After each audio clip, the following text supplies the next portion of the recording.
foi destacada de branco, como você pode ver, ó. Todo o apartamento todo foi pintado de branco, certo? Aqui na casa da cliente, certo? Aí o que acontece?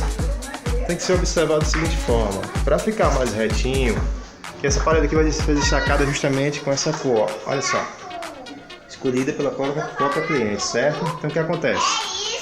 Nós pegamos aqui, ó, pegamos fita crepe, ó, foi isolado todo o recanto para destacar, ó, foi isolado com fita crepe. Vocês estão observando aqui, ó, subindo, inclusive lá na laje, ó, para não correr o risco de melar a laje.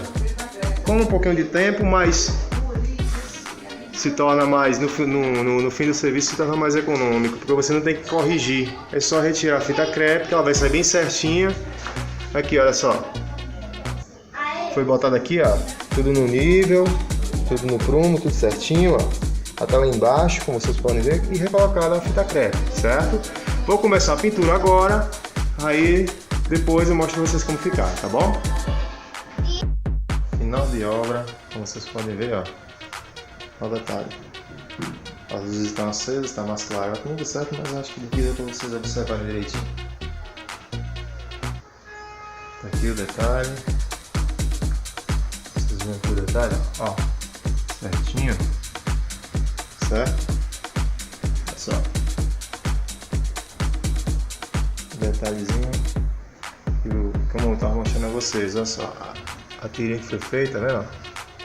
Foi certinho, ó, lá embaixo, no nível, tudo certinho, tá vendo? Nível, prumo, enfim, tudo retinho, tá ok, gente?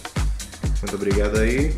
Essa é a nossa empresa Refortec, tá bom? Quiser nos contratar, fala na nossa rede social, Refortec PB, tá ok? Tá lá nosso telefone, tudo certinho, tá bom? Tá ok, até mais.